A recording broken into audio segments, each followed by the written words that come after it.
السلام عليكم ورحمة الله وبركاته. ايه رأيكم بقى في الجمال دوت والفطار الجميل دوت للولاد ياخدوه في اللانش بوكس معاهم في المدرسة؟ حاجة كده وهم تحفة تحفة، ولادك هيحبوه جدا. يلا بينا نشوف تعمل ايه. السلام عليكم ورحمة الله وبركاته. ازيك يا حبايبي، عاملين ايه؟ يا رب تكونوا بخير. اهلا وسهلا بيكم في قناتي وقناتكم. حبي نفسك واهتمي بيها، وحشتوني من الفيديو اللي فات. النهارده بقى طبعا الولاد بتتمرد على الفطار، وطبعا الجو حر، فلو انت عايزه تعملي فطار بسرعه كده وخفيف للولاد هيحبوه، ولنفسك كمان دلعي نفسك يعني عادي برضه. هنعمل النهارده فطار سريع جدا. لو عندك لفه من الجلاش او يعني نص لفه من الجلاش، هعلمك دلوقتي نعمل احلى سندوتشات. ده كده معايا طماطم وفلفل وزيتون واي انواع جبن عندك، ورقه من الجلاش. وهنبدا كده نحط لها سمنه. نبدا نجيب طبقه تاني من الجلاش نحطها عليها زي ما انت شايفه كده. وهنبدا نجيب الجبنه، اي نوع جبنه عندك بقى، فيتا بطعم اي جبنه، ممكن بقى نفردها كده.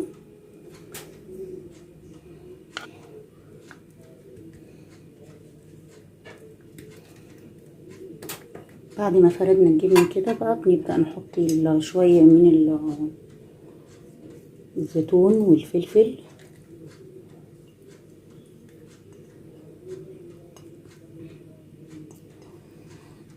لو عندك لانشون او عندك اي لحوم عايزه تحطيها ضيفيها، بس طبعا عشان انا عاملاها للفطار فانا مش هحط اكتر من كده يعني، هو جبن وبس. اي بقى جبنه عندك، موتزاريلا، ميكس اي جبن.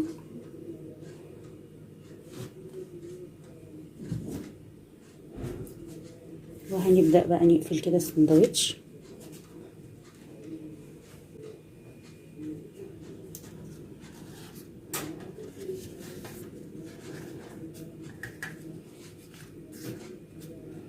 زي ما انت شايفه كده.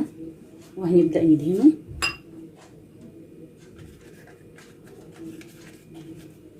نبدا ناخده كده بقى ندهنه برضه من الجنب التاني.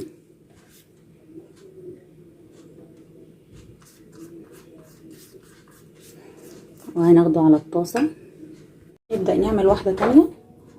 جبنا ورقه من الجلاش وبنبدا ندهنها كده بالسمنه.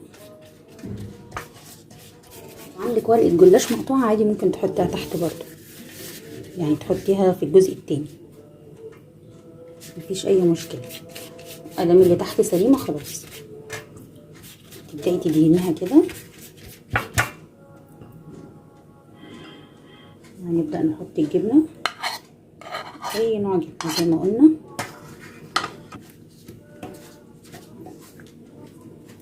طبعا الحشوات دي حسب ما انت عايزه، يعني هي ملهاش حاجه معينه يعني. نحط الخضار، فلفل الوان، زيتون، طماطم، اللي انت عايزاه.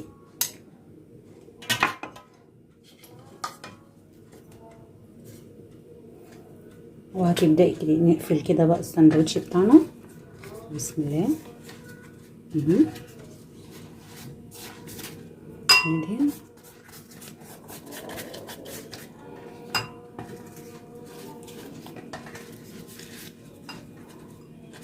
زي ما انت شايفه كده.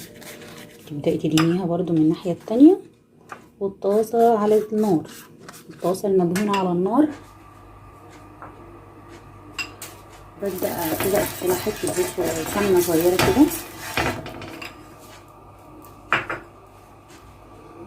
طبعا احنا الجلاش دهنينه من فوق ومن تحت. نبدا نحطه كده.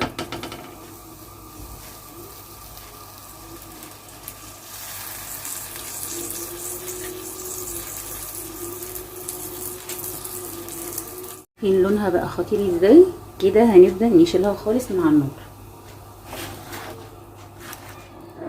شايفين الشكل كده يا حبايبي؟ عملنا احلى سندوتش بالجلاش. نبدا نفتحه كده بسم الله. او تجديد وتغيير للولاد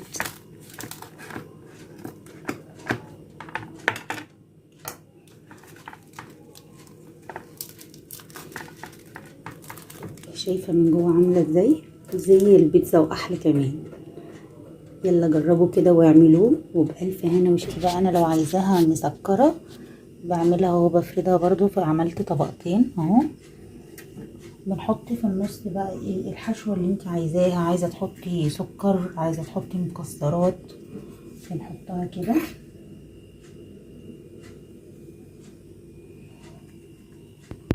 وبرضو بنطبقها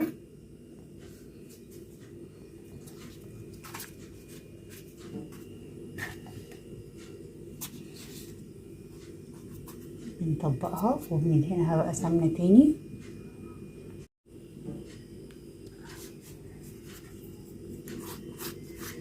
وبندهنها سمنه زي ما انت شايفه كده.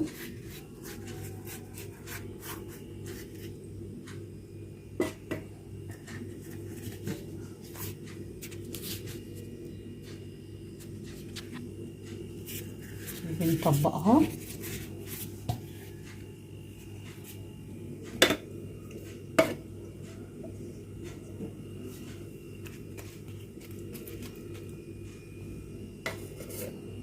وعلى الطاسة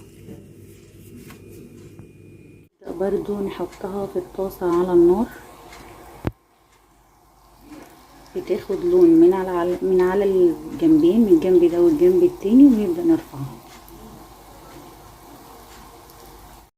كده. انا قلبتها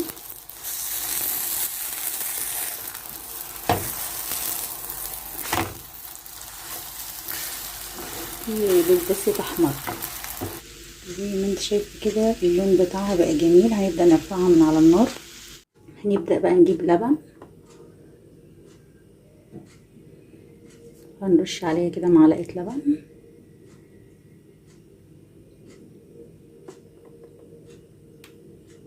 عشان بس نطريها. طيب دي بالنسبة للناس كده وهم يعني لوحدها، رش السكر ده كده احلى فطار ممكن تعمليه، او حاجة حلوة كده للولاد.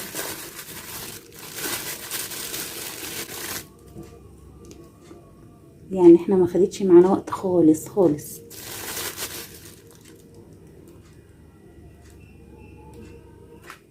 شايفة بقى الجمال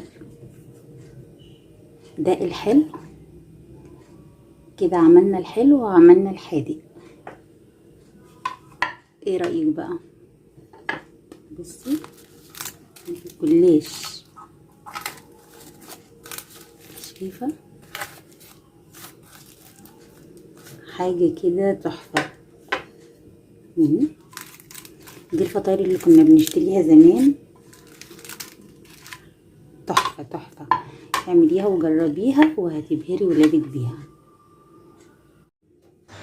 لو الفيديو عجبك ما تنسيش الاشتراك وتفعيل زر الجرس علشان يوصلك كل جديد. والسلام عليكم ورحمة الله وبركاته.